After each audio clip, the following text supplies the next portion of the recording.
Peace and blessings, family. I pray what I have to share with y'all today is received with the same love and care that it is sent with. Who has dreams at night? Everyone has dreams, so I guess the real question is who can remember their dreams when they wake up from sleeping? Most of us, if not all of us, can recall a dream or two we had before, right? What I'd like for us to do for a moment is analyze some of those aspects of the dream world that we've been in the past. When we are in a dream, isn't it true that while we are dreaming, we don't think we're dreaming? We think we are awake, truly going through something. We can't tell that we're really asleep in bed dreaming. We can experience happiness. We can experience fear. Put it this way, if we knew we were dreaming when we were dreaming, we wouldn't ever have nightmares because we wouldn't get scared because we'd be able to tell ourselves that it wasn't real and we were only dreaming. But no, sir, and no, ma'am. We get scared while we're dreaming. And we try to run but can barely move, have to use our arms and hands sometimes to help us run because our legs could hardly move. Maybe that's just my experience, but I'm sure some of y'all can bear witness to what I'm saying. So what I'm trying to say is when we are sleeping, we can't tell the difference between what is really actually occurring physically and what is only occurring in our minds. We think we are awake going through something, think we are awake experiencing something that could bring us happiness or harm. We're making important decisions that we believe will affect the rest of our lives until we wake up and say, whoa, that was crazy. Wake up sweating or wake up laughing or wake up in fear with our hearts racing from what we thought was one of the scariest moments of our lives. It's really kind of like the movie Matrix. You know how they were in the Matrix? They were there physically walking and talking, they thought, but in actuality, they was in a state of sleep. It wasn't until they chose to accept the truth that they were able to be unplugged from that false reality they were comfortably living, called the Matrix. You see, in that Matrix, the people were given all the things to satisfy their lower desires of the people to keep them from ever wanting to wake up. But even with all those things the Matrix provided, for those asleep individuals, there was still a void in those individuals that the Matrix could not fill. Something greater was still calling on them, even while being blinded to the reality by the Matrix. They thought they was awake, but in actuality, they were stuck in the Matrix. We think we are awake while we're sleeping, but in actuality, we are only dreaming of that reality. So it's possible, right, that we can think in our minds that we're doing one thing, but in actuality, we're doing something different. Will we want to wake up from this Matrix if we were in it? Would you want to be like Morpheus or Neo and choose to wake up from this Matrix by taking the so-called red pill of truth and then use that free awakened mind to then free others from the Matrix? Let's put that on the back burner for a second and let that simmer. Moving forward, the most honorable Elijah Muhammad from the Nation of Islam taught us that the stories and scriptures of the Bible and Quran is 25% history and 75% prophecy. So what that means is the prophets of the scriptures prophesied 75% of the scriptures to take place in the future from the past from which it is written in. So the majority of the Bible and the Quran is taking place right now in this present time that we are all living in. And one of the main topics of prophecy is called the resurrection. What does resurrection mean? One definition says, the act of rising from the dead.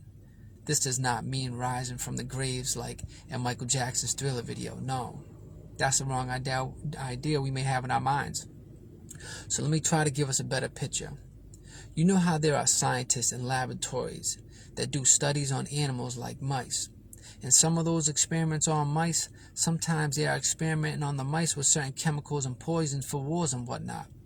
Now the test mice don't know that they are dying little by little each day that they are exposed to the trace chemicals and poisons. In the mice mind, they may feel a little off when they are exposed to the chemicals, but then they are allowed back to their routines until the next dose of death is administered to them until they die in the near future. From the start of the science experiment on the mice, they believe they were living until the day their heart stopped beating.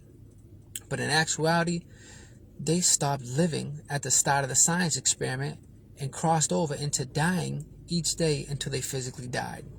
They became walking dead mice and didn't even know it. Now those mice are stuck in a matrix and are in need of a resurrection to free them, to free their minds from the tricks and lies, open their eyes to see the experiment that is killing them. You see, the Matrix really means the fake tricks. It's the lies, deceit, and technology to mislead and draw us closer to death instead of life. It's the Matrix fake tricks that are designed to lie to us and lie us down to a physically, mentally, and spiritually dead level. So the word lie has a double meaning. When you lie down in your bed or grave and rest in peace, and how a lie, something that is untrue, can make us believe that something is good for us when in reality may be slowly killing us and putting us in a coffin before we should be. You have to understand this. Fake tricks that we are plugged into is so elaborate that it is virtually undetectable. Those of us who are plugged in believe things are good, believe life is good, believe that we are healthy and living long, decent lives, believe that we are awake when we are actually in a dreamlike state, believe that we know the truth when it is actually a lie, believe that we are doing right when we are actually doing wrong. We are spiritually and mentally walking dead people following a system of lies and tricks, heading for a quick physical death in the near future. The only way you will be able to wake up is to realize that you are sleeping.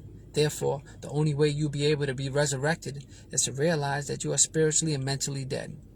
A couple of characteristics in the scriptures describing the dead is to be deaf and blind. This does not mean to be physically blind and deaf. It means to be spiritually and mentally blind and deaf. Deaf to hear the truth when it is spoken to you. Blind to see the truth that has been explained to you. Jesus gave sight to the blind. That means he was able to communicate with the people in such a way that it will open their eyes to the reality of what was going on around them and going on to them. We as a people used to live 1,000 years and are still capable of doing this. Now we're lucky to reach 100. That's equivalent to only being 10 years young. Now how strong could someone only 10 years of age be against a system of fake tricks and lies designed to keep us dead, deaf, and blind? You see, once we learn how to live right and come alive, we will be able to grow further into a knowledge, wisdom, and understanding and power that will give us the ability to break the hold of the Matrix with the truth and the implementation of truth. So with that being said, are we ready to accept the fact that we are spiritually and mentally dead and in need of a resurrection so we can break up out of this Matrix/fake tricks? If we can't accept the fact that we are mentally and spiritually dead, that's the first sign that we are mentally and spiritually deaf and blind. Deaf to the truth I'm speaking and blind to the reality I'm trying to show you. Now some steps and solution to raise us into a state of living and not dying. First, the system of tricks and lies that I have referred to as a matrix is a system that we have grown up under since we were born. The system cannot be trusted. If a system does not treat you right, that system will not teach you right, and that system will not feed you right. One of the main ways those mice in the laboratories are brought into a state of death is through their mouth. The same goes for us. We have to change the way we eat and change what we eat. Why do you think this matrix that we are in always puts pork, which is pig, in almost everything? And in the scriptures, the Bible and the Quran teach us to stay away from it. It's because it's killing us. It's bringing death upon us. In truth, no meat is good for us. But if you have to eat meat, please stay away from the hog family. Use turkey, bacon, or chicken dogs, but give up the hog. If you do it, it will clear up some of that hog smog in your brain. With little time away from it, you'll notice some aches and pains dissipate throughout your body. It is divinely prohibited flesh to eat for our safety. But in the Matrix, it's put in almost everything. You have to be wise to start checking the ingredients on the label. And if you don't know what the ingredient is on the label, Google it and find out. Begin to make sure the food you are consuming is organic. That means they have not sprayed pesticides on it during its growing phase. Pesticides are trace chemicals designed to kill. As they build up in our system, they do what they're designed to do. Our bodies are bombarded with chemicals every day, from the air, deodorant, soaps, foods, and water. So on top of eliminating certain foods we can eat and going organic, we have to still take countermeasures to balance out the toxins we take in. And the way we do that is by fasting. Stop eating 3 meals a day and snacks in between. The initial goal we should be striving for is 1 meal a day.